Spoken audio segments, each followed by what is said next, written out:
혁명 전사들이라고 할 수 있는 임종석 외교안보 특보와 이인영 통일부 장관 내정자가 발표한 이 제안들을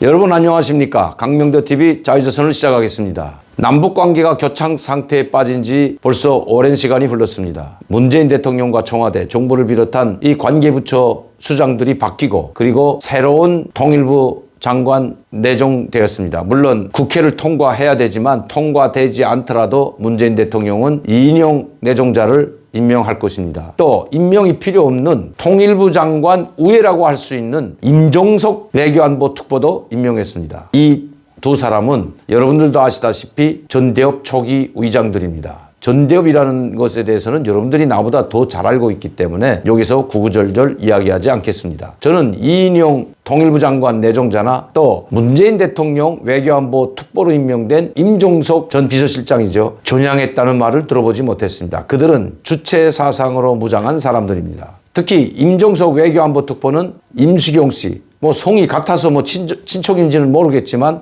임수경 씨를 제13차 세계 청년학생 축전을 맞으면서 북한에 밀입국시킨 장본인입니다. 제가 말씀드리자는 것은 이미 오래전의 일이지만 오래전의 일도 아니라는 것입니다.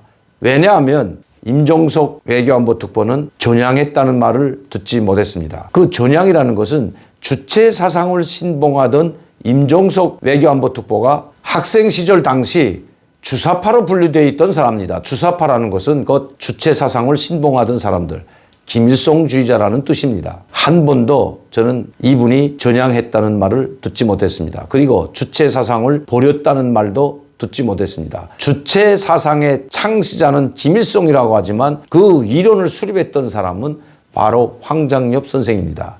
주체 사상의 호구에 대해서 낱낱이 폭로했던 분, 주체 사상의 이론을 만들었던 그 황장엽 선생은 조선노동당 비서였죠. 엄청난 권력 계층이었습니다. 파워를 가진 권력 계층에 있었던 황장엽 비서는 아이러니하게도 한국에 망명을 했습니다. 그리고 그 주체 사상이 호구였다는 것을 낱낱이 폭로했습니다. 그리고 이 주체 사상이라는 것은 자기가 정립했던 인간 중심 철학에 의해서 나온 이론이었는데 김일성이 이것을 도용했다고 했습니다. 제가 지금 말씀드리자는 것은 캐키 묵은 이념 논쟁을 하자는 것이 결코 아닙니다. 혁명 전사들, 특히 주체 사상으로 무장했던 혁명 전사들이라고 할 수 있는 임종석이나 또 PD 계열이라고 할 수 있는 민주혁명을 부르짖던 이인영 전대협 의장 출신들, 남북관계를 개선하겠다고 전면에 나섰습니다. 저는 여러 번 여러분들께 말씀드렸지만 이 남북관계가 파탄된 것은 이런 혁명 전사들이 없어서가 결코 아닙니다. 북한이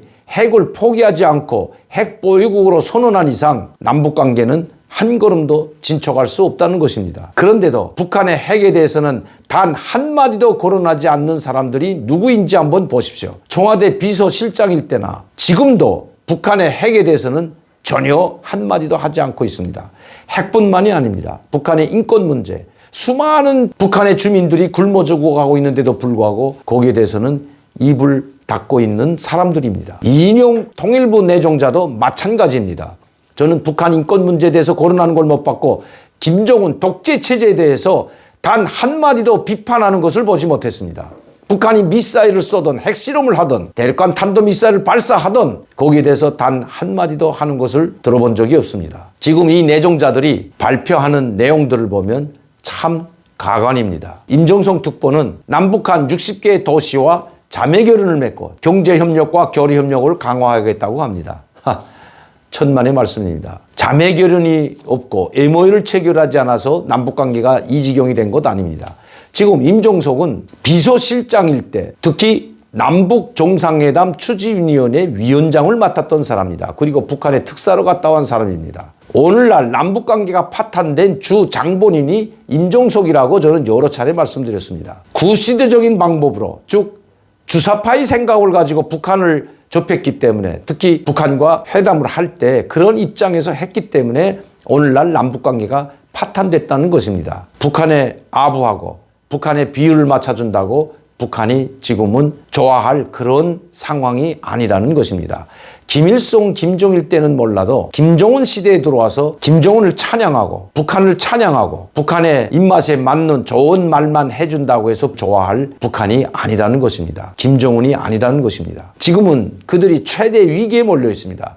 북한이 노리는 것은 핵 보유국으로 인정을 받고 한국을 발판으로 국제사회로 나오려고 했던 것이 김정은의 목표였습니다. 문재인 대통령은 북한이 대륙간 탄도미사일을 발사하고 핵실험을 할 때마다 더 강력한 제재를 주창해 왔습니다. 여러분들도 아시다시피 2017년 문재인 대통령은 서방 유럽 나라 국가 수반들에게 북한을 더 강력히 제재해달라고 요청을 했습니다. 심지어 2017년 8월에 있었던 북방포럼이라는 울라지오스토크에서 있었던 북방포럼에 가서 푸틴을 만난 자리에서는 휘발유, 원유, 에너지를 차단해달라고 주문을 했습니다. 푸틴 대통령은 그때 이 휘발이나 디젤이 들어가지 못하면, 가공된 디젤이 들어가지 못하면 유치원이나 병원까지도 올스톱 될 수 있다. 나는 그렇게는 못하겠다고 대답한 것 이미 언론에 공개되었습니다. 이렇게 강력하게 주문을 했던, 즉 대북 제재를 강력하게 주문했던 사람이 바로 문재인 대통령이었습니다. 그리고 강경화 외교부 장관이었습니다. 북한과 가까운 아프리카 나라들을 돌아다니면서 우리가 당신들을 도와줄 테니 북한과 손을 끊으라고 한 것이 바로 강경화 장관이었던 것입니다. 이미 이것은 다 언론에 공개된 사실입니다. 그리고 남북 정상회담이 이루어지고 북한이 올림픽에 참여했을 때에도 트럼프 대통령과 전화통화해서 이 모든 공로는 바로 북한을 강력하게 제재를 했던 결과라고 했고, 이 모든 공로는 트럼프 대통령의 것이라고 했습니다. 그런데 여러분, 지금 하는 걸 보십시오. 김정은 이거 다 알고 있습니다. 북한 엘리트 계층, 그들은 바보가 아닙니다. 문재인 정부가 무엇을 논하고 무엇을 노리고 있는지도 다 알고 있다는 뜻입니다. 문재인 정부의 좌파 정권을 연장하기 위해서 들러리를 서지 않겠다는 것이 김정은의 의도입니다. 그리고 김정은의 결심입니다. 이미 3년간 문재인 대통령을 지켜봤고 임종석, 이인영, 좌파 진보라고 하는 사람들과 수차례 만나서 회담을 해보았지만 결국 문재인 대통령이나 문재인 정부 그리고 좌파 진보로 일컬어지는 북한의 우호적인 세력일지라도 결코 자기들한테 이익이 되지 않는다는 것을 깨달았던 것입니다. 저는 항상 여러분들께 말씀드렸습니다.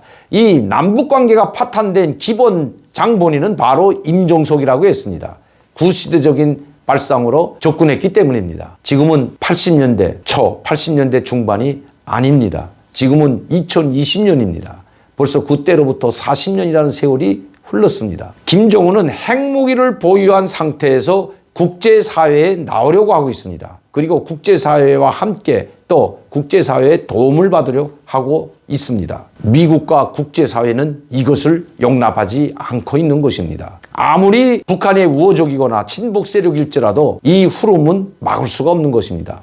제가 왜 이 말씀을 드리는가 하면 임종석 특보가 임명되자마자 활동을 시작하면서 남북 간에 북한의 30개 도시, 한국의 30개 도시, 약 60개의 도시 간에 자매결연과 MOU를 체결하고 남북 경협을 확장해 나가겠다고 발표했습니다. 즉 북한의 정부가 도와주지 못하니까 지자체를 통해서 북한에 도와주겠다는 그 발표나 똑같습니다. 지금 지자체의 모든 수장들이 더불어민주당 소속입니다. 경상북도 지사 한 분만 제외한다면 대한민국의 모든 도지사들은 모두가 더불어민주당 소속입니다. 다시 말씀드리면 정부는 나서지 않고 지자체를 통해서 도와 지자체 시를 통해서 북한에 무차별적인 지원을 하려고 하는지는 모르겠습니다만은 어쨌든 북한과 협력관계, 즉 남북교류 협력관계를 진전시켜 그들을 도와주자고 하는 것입니다. 지자체가 돈이 없으면 아마 통일부, 특히 이인영은 그러고도 남을 사람입니다.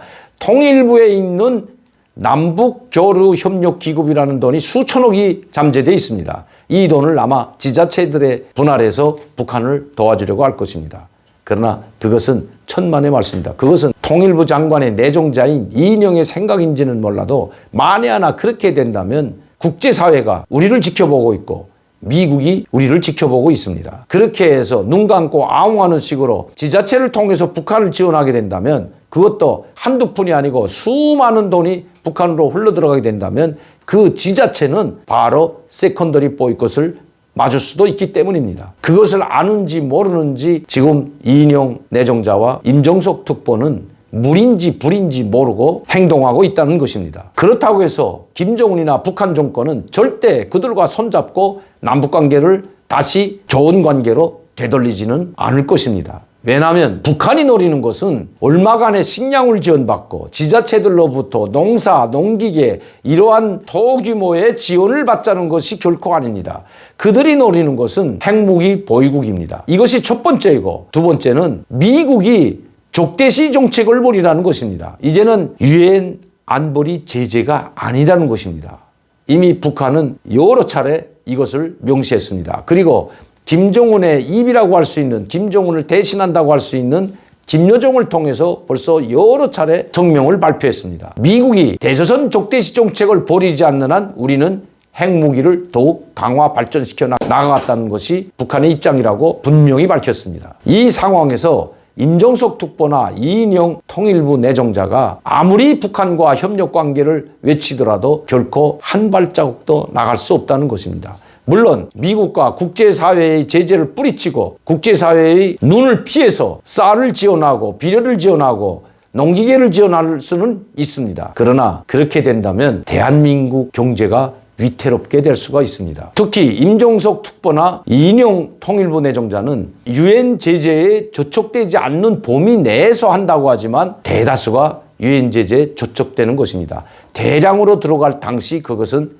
결국은 유엔 제재에 저촉되는 것입니다. 특히 이번에 이인영 내정자가 발표한 금강산 개별관광 추진과 함께 북한에 인도적 목적으로 쌀 20만 톤을 지원하겠다고 했습니다. 쌀 20만 톤은 전략물자이고 인도적 지원이 아닙니다.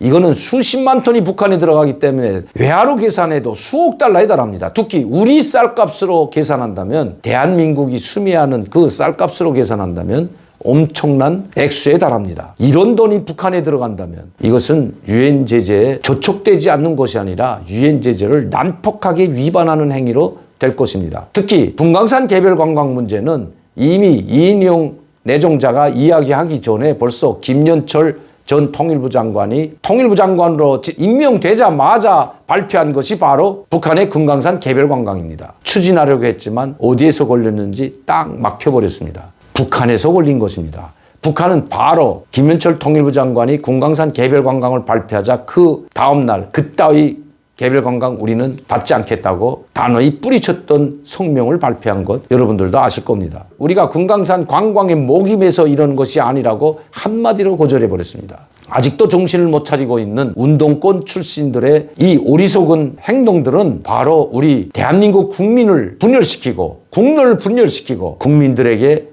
불안만 가져다 줄 뿐입니다. 이것을 알아야 됩니다. 결코 북한은 혁명 전사들이라고 할 수 있는 임종석 외교안보 특보와 이인영 통일부 장관 내정자가 발표한 이 제안들을 받아들이지 않을 것입니다. 그들은 이미 자기 결심대로, 특히 김정은의 결심대로 가고 있습니다. 쌀 20만 톤, 금강산 개별 관광을 통해서 북한을 지원한다고 해도 김정은 정권을 살릴 수는 없기 때문입니다. 김정은은 이것을 너무나도 잘 알고 있습니다. 김정은은 자기 체제를 지키는 길은 핵 무기밖에 없다고 생각하고 있기 때문입니다. 이 핵무기가 해결되지 않는 한 그 어떤 사람이 외교안보 특보나 통일부 장관이 아니라 대통령이 되더라도 이 문제를 해결할 수 없다는 것입니다. 문재인 대통령이 3번의 김정은과 만나서 정상회담을 했지만 오히려 만나지 않은 것보다 더 혹독한 위기를 맞고 있는 남북관계 뒤돌아봐야 한다는 것입니다. 오늘도 강명대TV 자유조선을 시청해 주신 여러분들께 진심으로 감사를 드립니다. 특히 저를 항상 격려해 주시고 지원해 주시고 후원해 주시는 팬 여러분들께 진심으로 감사를 드립니다. 감사합니다.